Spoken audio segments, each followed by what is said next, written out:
Vous écoutez une production de l'Assemblée Nouvelle Alliance, une église au cœur de Toronto, au Canada, et dont la mission est d'annoncer l'Évangile de Jésus-Christ pour le salut des âmes et la transformation des vies. Aujourd'hui, dans un message qui va certainement bénir votre vie.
danser pour le roi des rois.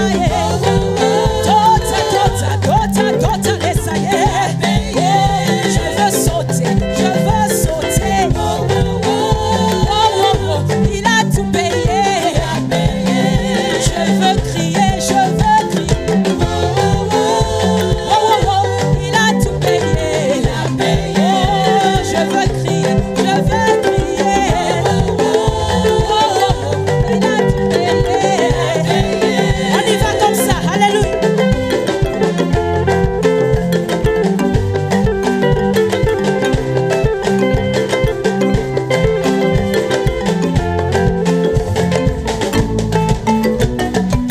En écrivant, il dit, je regardais et j'entendis la voix de beaucoup d'anges autour du trône, des êtres vivants et des vieillards. Et leur nombre était des myriades et des milliers de milliers. Ils disaient d'une voix forte, ça veut dire tous d'un commun accord, l'agneau qui a été immolé est digne de recevoir la puissance et la richesse, la sagesse et la force et l'honneur, la gloire et la louange. Et toutes les créatures qui sont dans le ciel, sur la terre et sous la terre, et même sur la mer, et tout ce qui s'y trouvait, je les entendis qui disaient à celui qui est assis sur le trône, à l'agneau soit la louange, l'honneur, la gloire et la force au siècle des siècles.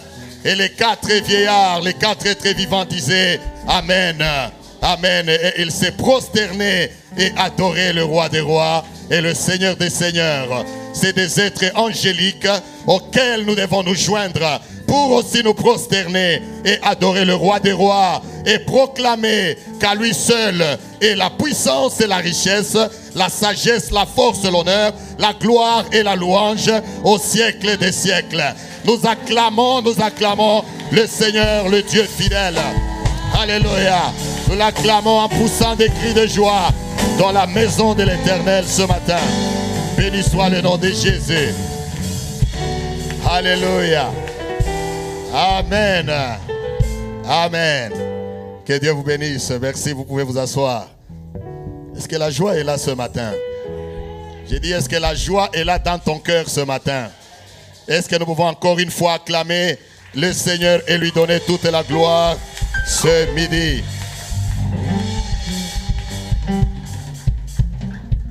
Amen. J'aimerais que tu salues quelqu'un à ta gauche et à ta droite et dis-lui, réjouis-toi, le Seigneur est là.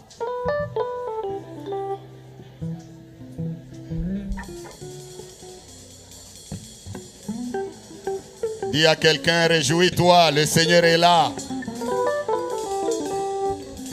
Réjouis-toi, Jésus est vivant. Alléluia. Amen. Voilà, nous sommes là et nous bénissons le Seigneur pour la présence de chacun de nous. Alléluia. Que Dieu vous bénisse. Amen. Sans plus tarder, nous appelons l'orateur de ce jour. C'est notre bien-aimé l'ancien Serge Mabaya. Nous acclamons le Seigneur pour ses frères merveilleux. Amen. Que Dieu vous bénisse. Amen. Gloire à Dieu. Que Dieu soit béni pour ce merveilleux matin qu'il nous accorde. Et c'est une grâce et un privilège de pouvoir ouvrir sa parole ce matin. Je ne sais pas si la chorale peut peut-être m'aider avec un seul chant. Les cieux proclament. On va le chanter juste pendant 1 minute ou 2, pas beaucoup. Je sais que le temps a beaucoup avancé, mais j'ai ce chant à cœur depuis que je suis assis. Apparemment, quand on est prédicateur, on peut un peu demander beaucoup de choses à la chorale, mais c'est le seul chant que je vous demande, ok? Que Dieu soit béni. Alléluia. Si nous pouvons nous incliner dans la prière, donner place à l'Esprit de Dieu encore ce matin, car tout est pour lui et les cieux proclament sa grandeur. Béni soit son nom. Les cieux proclament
soit béni.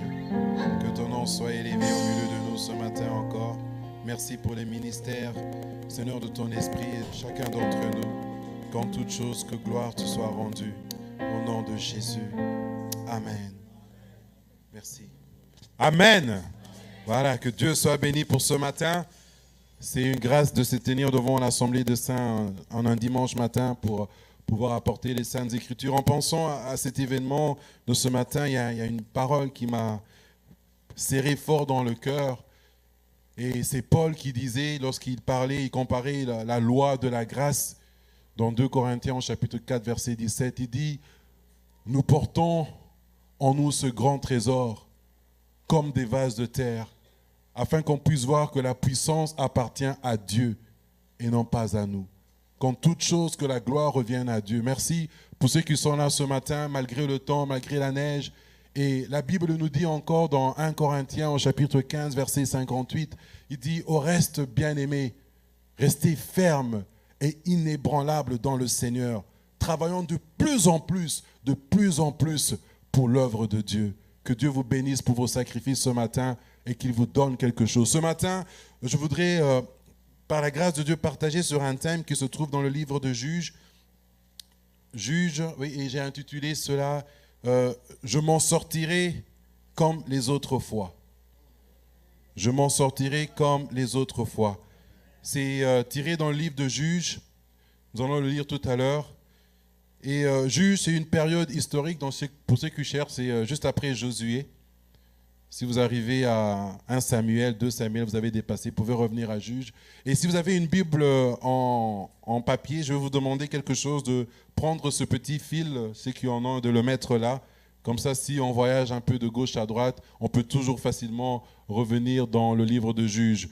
Ok, amen. Alors, le livre de Juges décrit un temps historique d'Israël. C'est après que Josué ait fait entrer Israël en terre promise et avant qu'il y ait les rois qui puissent s'installer, avant que Saül puisse devenir roi en Israël. Il y a une période un peu difficile où le peuple d'Israël a l'air un peu distrait par rapport à l'appel qu'ils ont eu de Dieu. Ils sont déjà en terre promise, mais ils n'ont pas encore pu conquérir tous les dieux, tous les royaumes qui sont autour d'eux. Il y a une grande pression, il y a une grande bagarre. Et la Bible nous montre d'ailleurs que pendant ce temps, on dit qu'il n'y avait point de roi en Israël. Et le peuple faisait ce qu'il voulait, ce que bon lui semble. Alors tantôt, ils se rebellaient contre Dieu, ils allaient toucher à d'autres dieux, ils tombaient dans l'iniquité. Dieu se rebellait, Dieu se fâchait contre eux, il les punissait, ils criaient à Dieu, Dieu leur donnait un juge pour les sortir. Et après quelques années de bénédiction, ils se rebellaient encore contre Dieu. Et il y avait comme ce cycle continuel qui arrivait. Et la Bible nous montre que Dieu, en ce temps-là, il a établi plus ou moins 14 juges qui ont pu aider le peuple à revenir vers le Seigneur. Et nous les connaissons, plusieurs d'entre nous. On peut citer Samson, on peut citer Déborah, Barak, on peut citer Jephthé, on peut même citer le sacrificateur Élie et même Samuel. Un ensemble de gens qui ont eu la cause de ramener le peuple vers Dieu. Et ce matin, je voudrais qu'ensemble nous puissions parcourir la vie d'un d'entre eux. Et c'est Samson. Samson que nous connaissons très bien. Alors les versets de base, pour ceux qui écrivent, il y en a 3 gros, on va en lire 2, et le 3e, on va le lire un peu plus tard. Juges, chapitre 13, du verset 1er au verset 5,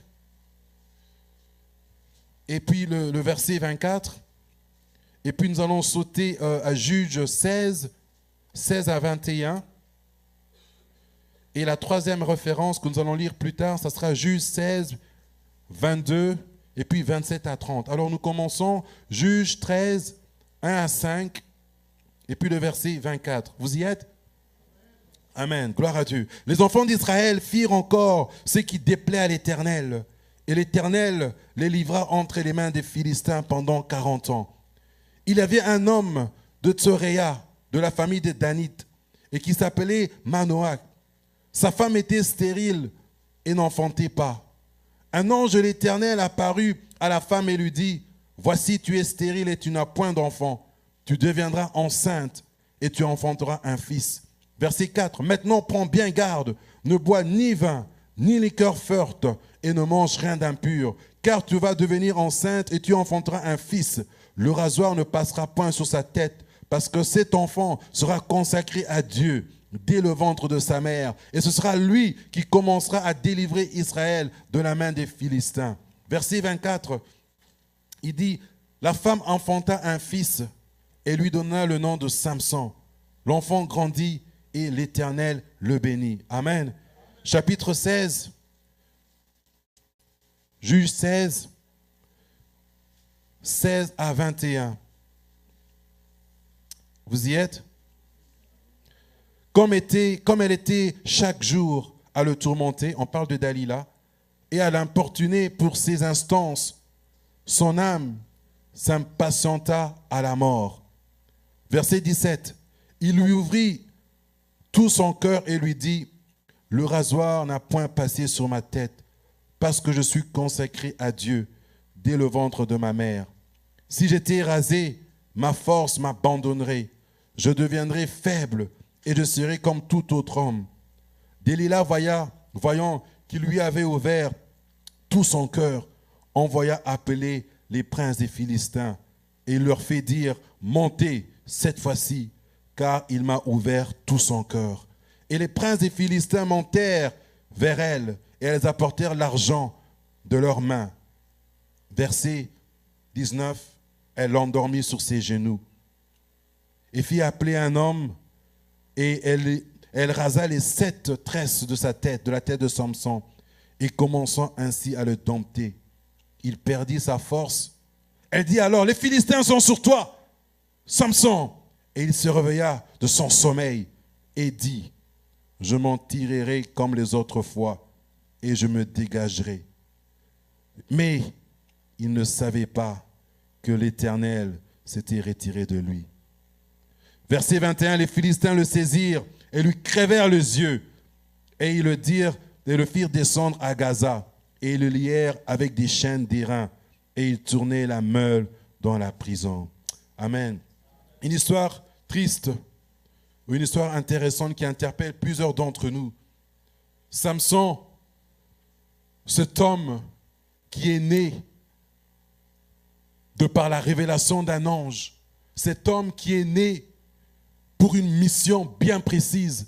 Vous savez, lorsque vous parcourez la Bible, il n'y a pas beaucoup d'hommes de Dieu dont leur naissance a été si clairement révélée par un ange. Lorsque nous parcourons la Bible, je pense qu'il y a encore 2 autres. Il y a Jean-Baptiste, dont son père et sa mère ont été visités. Il y a son père Zacharie qui a eu la visite de l'ange pour lui prévenir de la naissance de Jean-Baptiste dans Luc au chapitre 1 et qui lui a donné beaucoup de recommandations sur sa mission. Et il y a aussi notre Seigneur Jésus-Christ lui-même, lorsque l'ange est apparu à Marie pour lui donner sa mission et lui révéler. Il n'y a pas beaucoup de gens qui sont nés avec une mission et qui sont nés par l'intervention d'un ange. Mais qu'ont-ils fait après de ce que Dieu a mis en eux? Et je pense même à l'Église aussi. Nous sommes nés, la Bible dit dans Ephésiens 2 au chapitre 10 que Dieu nous a créés pour accomplir les œuvres qu'il avait déjà prévues en avance pour nous. C'est-à-dire que nous sommes des privilégiés avant la fondation du monde. Mon frère, ma soeur, Dieu nous avait déjà vus. Il nous avait déjà prédestinés à quelque chose de bon. À quelque chose de bon. Mais à un moment donné, Samson a un peu perdu la voie. Lorsque nous étudions la vie de Samson, nous pouvons dire plusieurs choses. Nous pouvons dire d'abord que Samson était un enfant consacré dès la naissance. La Bible nous enseigne qu'il ne pouvait boire ni vin, ni alcool fort, et que le rasoir ne pouvait pas passer sur sa tête. Pour ceux qui étudient un peu la Bible en profondeur, on peut dire que Samson était un naziréen. C'était quelqu'un de consacré à l'Éternel. Il devait faire des choses spéciales rien que pour la gloire de Dieu. Rien que pour la gloire de Dieu. Comme aussi l'Église est appelée à être consacrée entièrement à Dieu. Lorsque nous allons encore plus loin, on peut dire, c'est vrai qu'aujourd'hui on parle de l'action du Saint-Esprit dans l'Église, mais On peut aussi dire que Samson était, comme dirait un ancien de la parole, il dit, c'était un vrai pentecôtiste.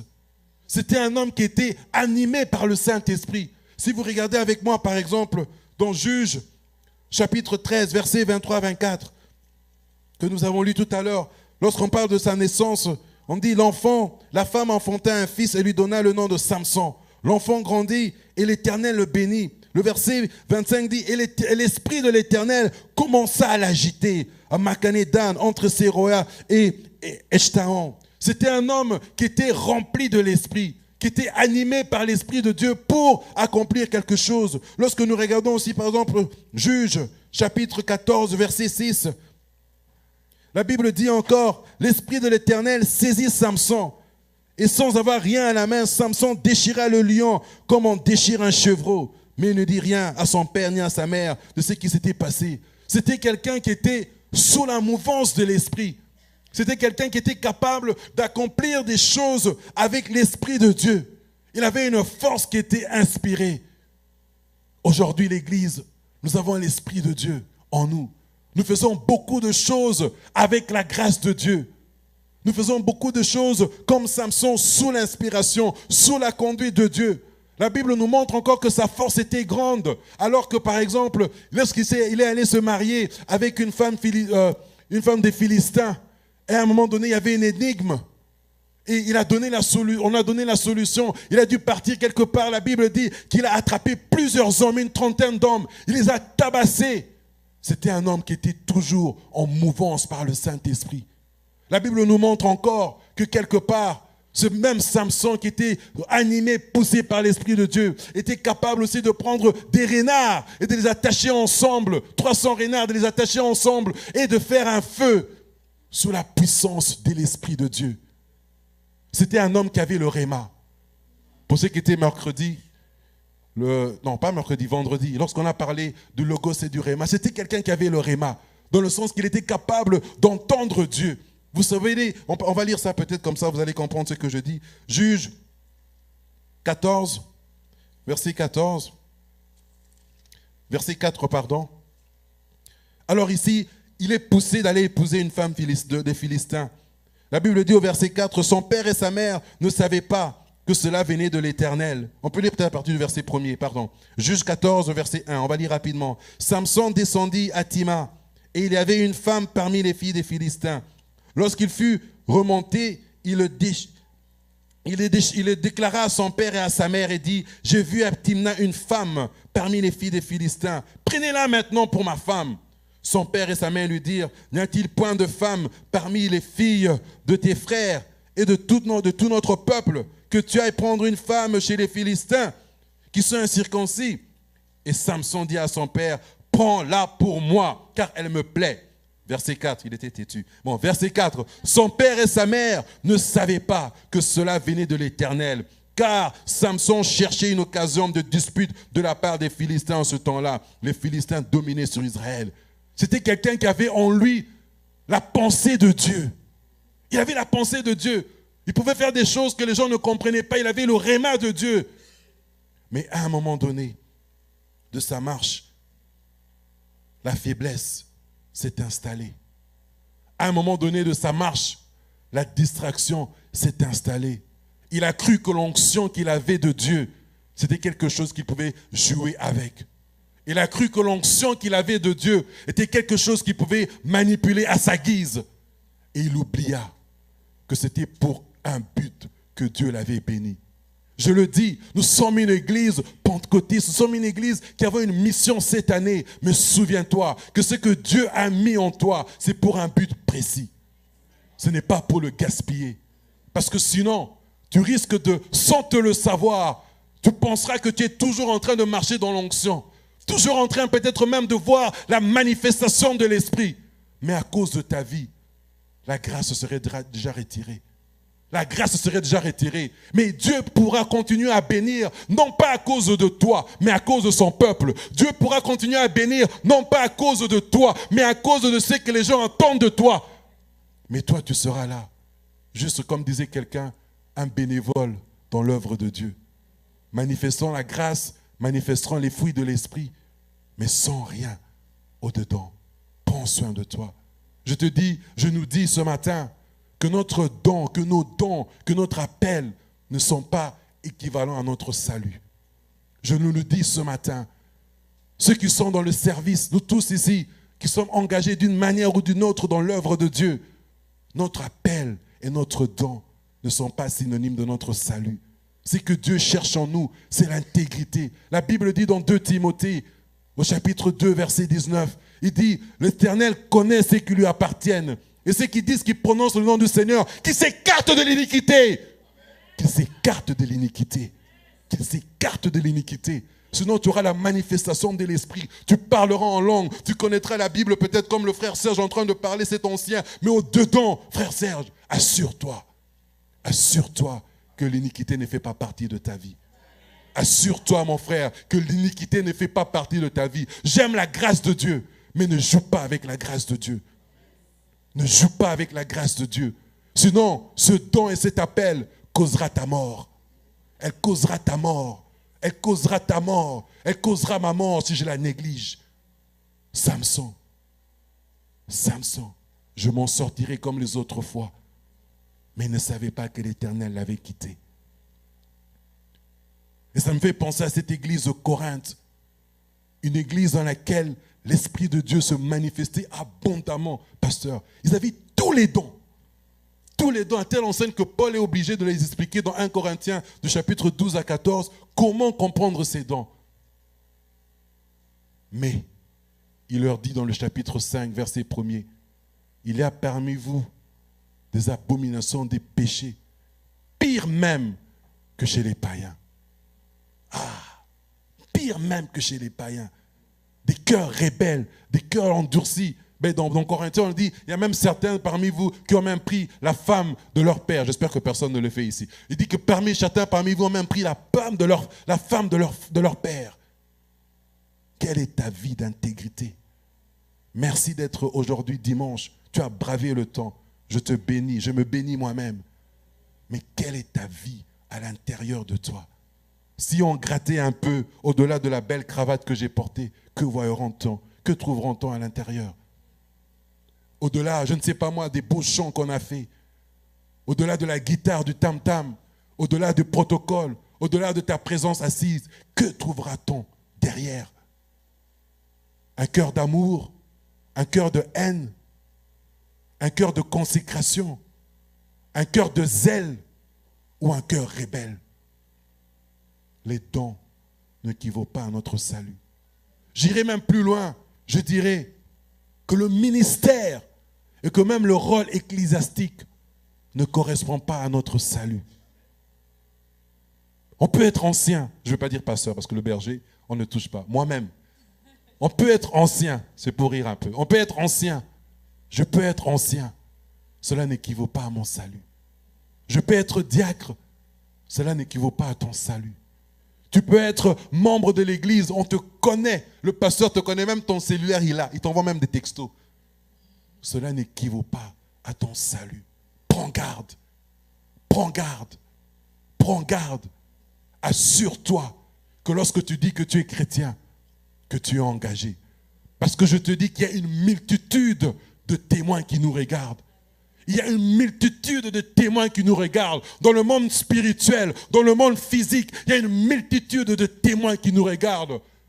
Dans le livre de Hébreux chapitre 12, verset 1, il dit, ayant donc une multitude de témoins, débarrassons-nous du péché qui s'accroche si facilement à nous et courons vers la vocation qui est devant nous. Débarrassons-nous. On est devenu habitué aux choses de l'Église. On a perdu la sainteté. On est devenu habitué à la manifestation de l'Esprit, qu'on a perdu la valeur de la consécration. On est devenu habitué à voir peut-être, je ne sais pas moi, des gens tomber à la manifestation des démons, qu'on a perdu la crainte de l'Éternel. Paul disait, travaillez avec crainte à votre salut. Travaillez avec crainte à votre salut. Surtout que vous savez que le jour du Seigneur approche. Bien-aimé, mon frère, ma soeur, que notre vie interne témoigne de ce que nous professons de notre bouche. La Bible dit dans Matthieu 7, versets 21 à 23. Gardez juge avec vous. Mais Matthieu 7, 21 à 23. J'ai envie de dire, tous les jours on ne prêche pas comme ça, ok? Mais je ne sais pas. Voilà. Matthieu 7, 21 à 23. Ceux qui me disent, Seigneur, Seigneur, n'entreront pas tous dans le royaume des cieux. Vous avez trouvé, je vais peut-être vite. Matthieu 7, 21, 23. Amen. Alors, ceux qui me disent, Seigneur, Seigneur, n'entreront pas tous dans le royaume des cieux. Mais seulement ceux qui font la volonté de mon Père qui est dans les cieux. Plusieurs me diront ce jour-là, Seigneur, Seigneur, n'avons-nous pas prophétisé par ton nom?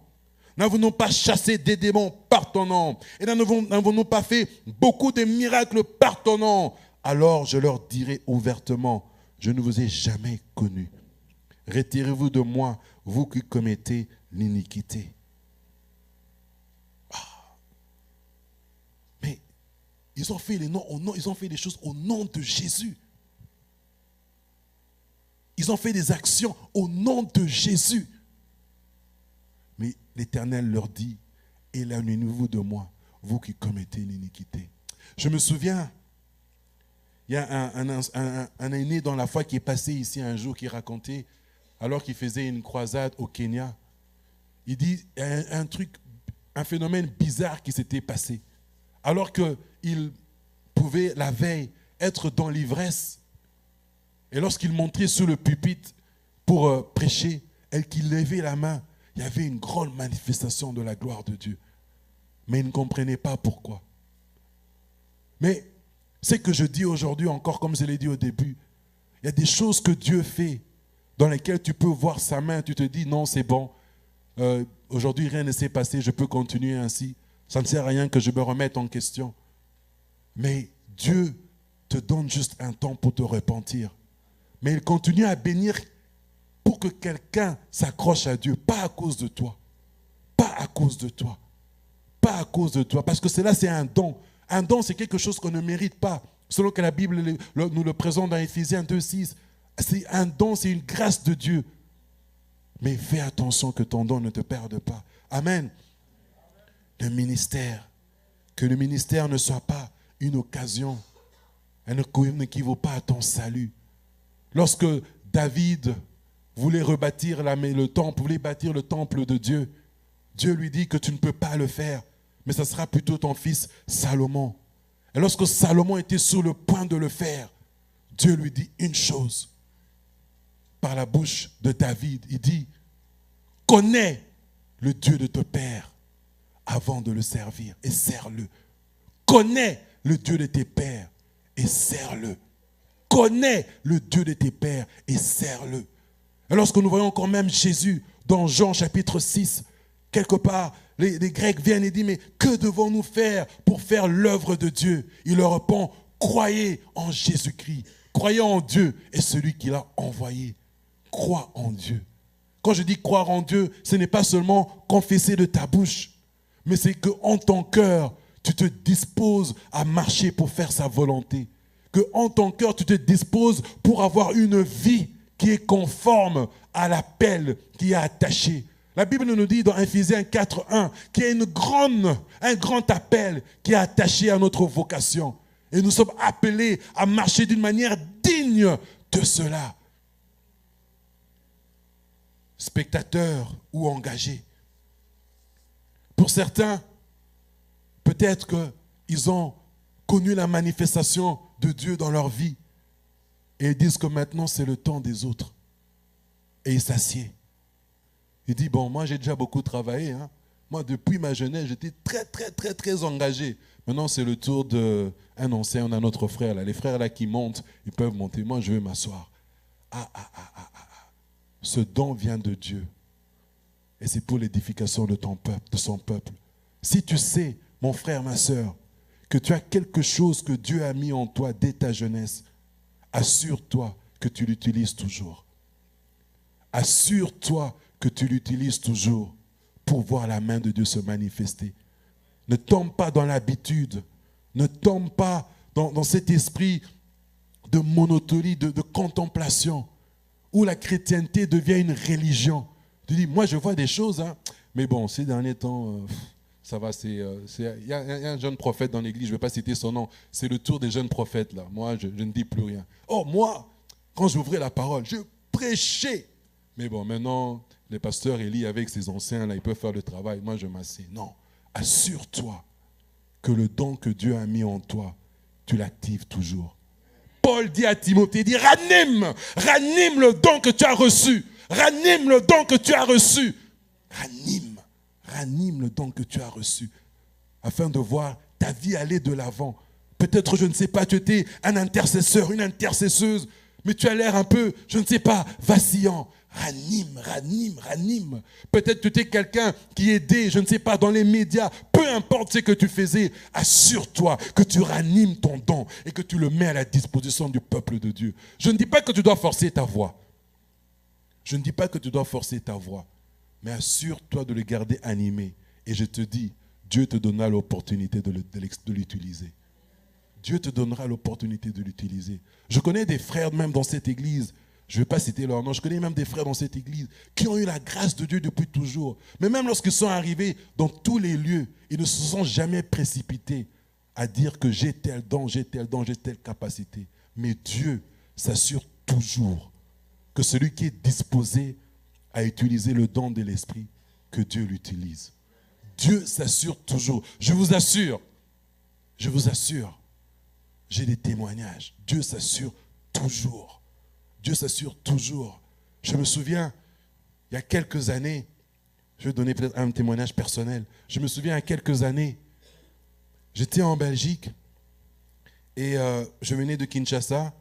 À Kinshasa, on travaillait avec les jeunes et tout. Et on était dans l'église en Belgique tranquillement, un jeune frère, un jeune étudiant qui cherche à faire un peu son diplôme tranquille. Mais toujours disposé à travailler pour Dieu. Alors, à un moment donné, il y avait comme un trou. Il n'y avait pas de jeunes, il n'y avait personne pour encadrer la jeunesse. Et un frère m'a appelé chez lui pour aller manger. Un frère, on a partagé, on a prié et tout. Et puis, il dit comme ça, il dit, mais est-ce que tu as déjà fait des choses pour Dieu? Je dis, bon, je suis chrétien, oui, je suis engagé, mais... Et d'une manière, je dirais, miraculeuse, Dieu s'est arrangé à ce qu'une porte s'ouvre pour que nous puissions commencer à faire le ministère. Et quelque chose de merveilleux s'est produit. Et je dis, et je sais, je donnais peut-être cet exemple personnel, pas pour m'enorgueillir encore que ce soit, mais juste pour montrer que ce que je dis est réel. Et je connais des frères même ici, des sœurs, qui peuvent témoigner de cela. Lorsque tu as une grâce et que tu es disposé à ce que Dieu l'utilise, sache qu'il ouvrira la porte. Cette année, nous avons déclaré cette année comme une année de discipulat. Une année où nous devons attirer les gens à Dieu, selon la commission de Matthieu au chapitre 28, de versets 18 à 20. Mais si vous prenez le temps de lire tout le chapitre 28, vous verrez que lorsque Jésus donne cet ordre, cette commission, il ne la donne pas à n'importe qui. Il la donne à des gens qui étaient déjà disposés à l'écouter, qui étaient disposés à le servir. Es-tu disposé ce matin? Es-tu disposé ce matin? Non pas seulement à le servir, mais de t'assurer que ta vie interne témoigne de cela. Il y a une multitude de témoins qui te regardent, dans les cieux et même sur la terre, qui attendent quelque chose de toi et moi, mais au-delà des paroles, même dans notre façon de vivre déjà, ils attendent quelque chose. On partageait dimanche passé lors de la Sainte Seine une histoire très intéressante de Jésus. Et cette histoire se trouve dans Luc au chapitre 24. Peut-être on ne va pas le lire, mais on va juste parcourir. Pour ceux qui prennent note, vous pouvez prendre note. C'est comme ça qu'on fait. Il faut venir les mercredis. Les gens qui ne viennent pas mercredi, ils ratent beaucoup. Il faut venir les mercredis. Alors dans Luc au chapitre 24, on raconte l'histoire, après la résurrection de Jésus, il est en train de visiter quelques apôtres, quelques disciples ici et là. Et il y avait 2 personnes qui allaient vers Emmaüs. 2 disciples. Et en chemin, la Bible nous dit que Jésus les a rencontrés. Ils ont commencé à faire route ensemble. Et alors qu'ils avançaient, Il dit, ils ont commencé à parler des choses de Dieu. Il dit, mais tu ne sais pas ce qui est arrivé à Jérusalem et tout ça, d'où tu étais. La Bible dit que Jésus a commencé à leur parler des choses de Dieu. Il a commencé à les entretenir des choses de Dieu. Et à un moment donné, ils sont arrivés là où ils allaient. Il dit, bon, nous sommes arrivés ici. La Bible nous dit que Jésus a fait comme s'il voulait continuer. Mais ils l'ont prié de rester avec lui. Et dans Luc au chapitre 24, verset 30, la Bible nous dit que Jésus prit le pain, il bénit Dieu et le rompit. Et lorsqu'il a rompi le pain, les yeux de ses disciples se sont ouverts et ils ont connu alors que c'était le Seigneur.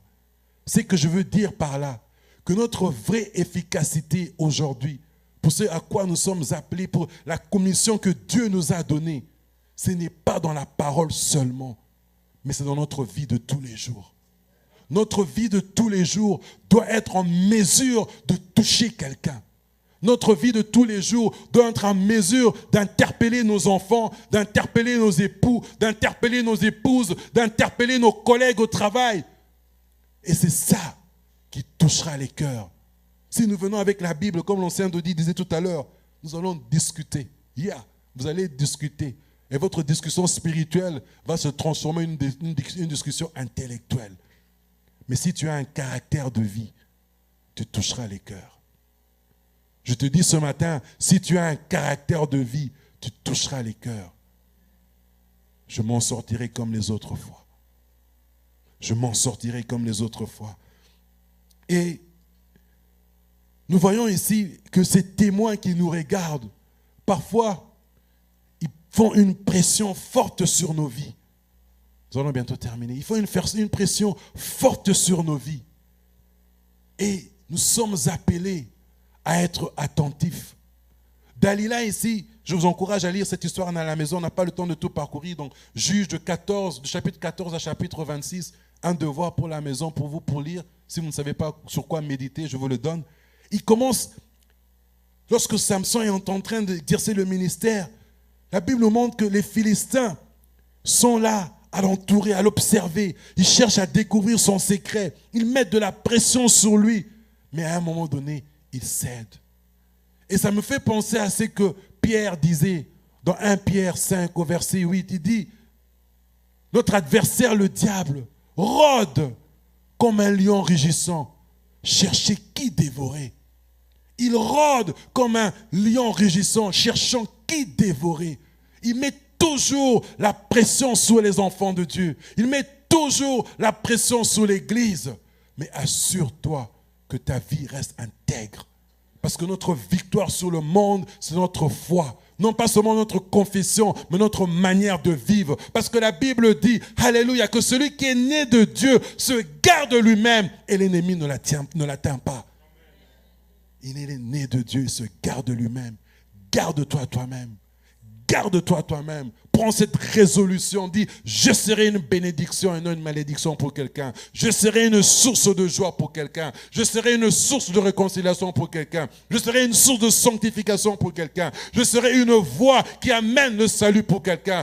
Prends cette résolution et tu verras, oui, tu attireras les gens. Tu feras le discipolat.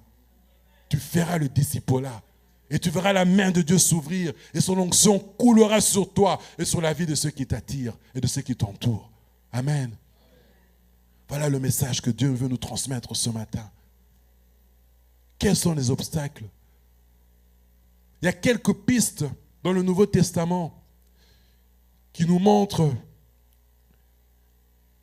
où l'ennemi peut facilement ou essayer de mettre la pression sur nous. J'en ai énuméré 8, mais peut-être on n'aura pas le temps de tous les parcourir aujourd'hui. Je vais nous les donner rapidement et les références, comme ça nous pouvons les lire chez nous. Le mariage. Le mariage, 1 Corinthiens 7, versets 4 à 5. Quelle pression de l'ennemi. Je dis parfois, Seigneur, mais pourquoi seulement le mariage d'abord? Dieu, l'ennemi toujours d'abord les mariages. Parce qu'elle est le symbole du lien entre Dieu et l'Église. Et l'ennemi est toujours contre cela. Mais assure-toi de faire ta part, d'être un sujet de bénédiction. La colère. La Bible nous dit dans Éphésiens, chapitre 4, versets 28 à 29, il dit que votre colère ne dure pas jusqu'au matin, de peur de donner accès au diable. Et il y a des gens, même des enfants de Dieu, un petit truc comme ça, la colère monte déjà. Et pour que ça redescende, comme on dit en lingala, matata, difficile. Attention, tu risques d'ouvrir une porte, sans le savoir, sans le vouloir. Mais tu risques d'ouvrir une porte. Sois un homme de réconciliation. Le manque de pardon. Le manque de pardon. Dans 2 Corinthiens, au chapitre 1er, dans le chapitre 2, versets 10 à 11, Paul raconte une situation très difficile. Il raconte une situation très difficile où des gens lui ont fait du mal. Et l'église de Corinthe cherche même à se venger. Mais il leur dit ceci. Il leur dit, je ne sais pas pour vous, mais quant à moi, j'ai déjà pardonné. Et je vous recommande de faire de même. Parce que nous n'ignorons pas les desseins de l'ennemi. Quant à moi, j'ai déjà pardonné. Et je vous recommande de faire de même. Vous savez, le pardon, c'est un fléau très difficile. Parce que ça challenge la nature humaine. Ça challenge l'orgueil humain, la fierté humaine. Mais ça nous permet de manifester la gloire de Dieu. Jésus disait dans Matthieu 6, lorsqu'il enseignait la prière, il dit, cette parole qui me frappe toujours moi-même lorsque je prie, il dit, pardonne-nous nos offenses, comme.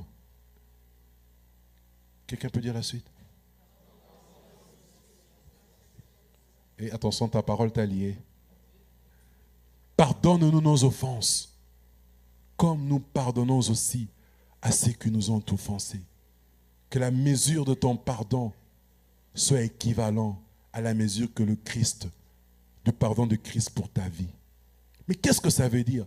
Est-ce que ça veut dire que lorsque je sais que tel frère me pardonne, doit me pardonner, que je dois devenir aussi quelqu'un qui lui met toujours le couteau? Je lui mets le couteau là, et puis le soir je dis, tu dois me pardonner, hein, tu es enfant de Dieu. Tu es ancien, tu dois me pardonner. Ou bien tu es une femme d'ancien, tu dois me pardonner. Ou tu es pasteur, tu dois me pardonner. Non, attention. Parce que lorsque tu fais du mal à quelqu'un, et que si cette personne te bénit, tu risques de t'amasser des charbons ardents sur ta tête. C'est un principe qui est dans Romains, on n'a pas le temps de dire, le temps est fini, je ne voudrais pas déborder. Dans Romains 12, du verset 17 à 21, prenez note pour lire chez vous. Attention, ne sois pas la cause de la blessure d'un enfant de Dieu. Il a payé, Christ a payé le grand prix pour nous. T'assure-toi de ne pas être la cause de la blessure d'un enfant de Dieu. Prends cela à cœur. Sinon, sans t'en rendre compte, la grâce pourrait se retirer de toi. Amen. Sans te rendre compte, la grâce pourrait se retirer de toi. J'aurais pu parler encore de l'orgueil. La Bible dit que Dieu résiste aux orgueilleux, mais il fait grâce aux humbles. Il résiste aux orgueilleux. Je suivais une fois un grand prédicateur américain, il faisait une interview où les gens pouvaient poser n'importe quel genre de questions par rapport à la Bible et à la foi. Et il y a un frère qui lui a posé la question, il a dit, qu'est-ce que tu as fait pour vaincre l'orgueil? Il a dit, quand est-ce que tu as pu vaincre l'orgueil? Et ce pasteur s'est mis à rire. Il a rigolé. Moi je dis, mais comment il rit comme ça? Et puis il dit à la fin, il dit, l'orgueil, le jour que je dirai que j'ai vaincu l'orgueil, c'est ce jour-là que l'orgueil m'aura vaincu. C'est un combat que j'ai continuellement dans ma vie. C'est quelque chose auquel je dois continuellement me mirer et m'interpeller. N'est-ce pas que Paul disait, il dit, examinez-vous vous-même, jugez-vous vous-même pour savoir si vous êtes toujours dans la foi. Cela est important.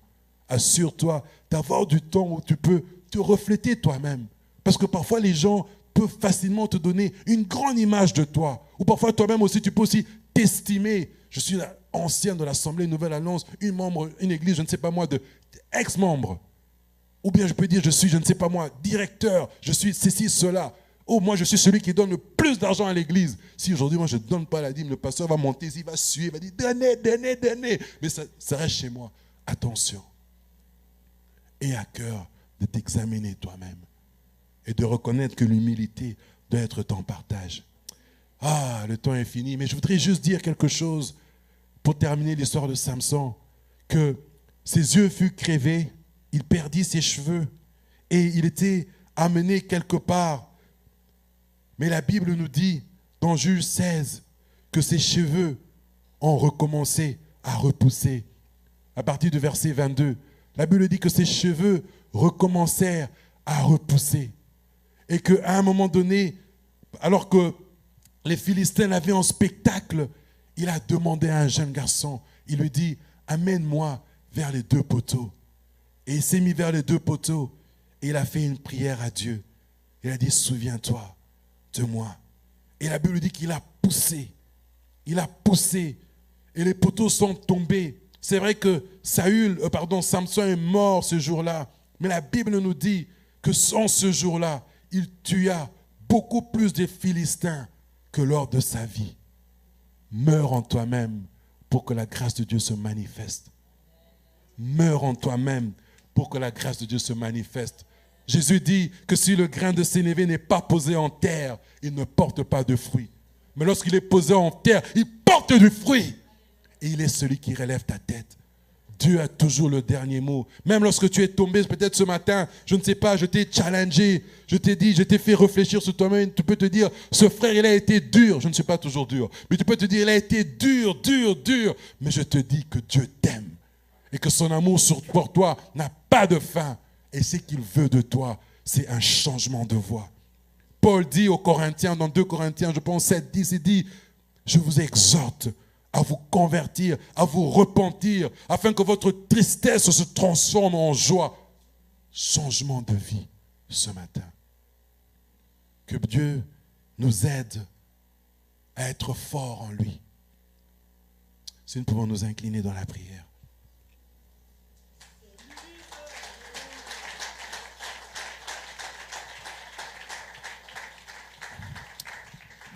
Je ne sais pas où est-ce que tu en es, peut-être ce matin, avant que je redonne le micro à notre berger. Peut-être que tu es dans le ministère, tu fais des choses pour Dieu, mais ta vie interne n'est pas intègre. Je te recommande ce matin à t'examiner. Peut-être que tu viens à l'église comme tout le monde, mais c'est juste par religiosité. Je te recommande ce matin à t'examiner. Peut-être que, je ne sais pas, tu es fort, tu te dis debout, c'est bien, mais prends ça en avertissement et dis à Dieu, aide-moi à rester fort parce que je ne veux pas négliger la grâce que tu as mise en moi. Et que dans tout ça, Dieu nous aide à accomplir ce à quoi il nous a appelés, à attirer plusieurs vers lui, seulement pour la gloire de son nom. Merci. Gloire à Dieu.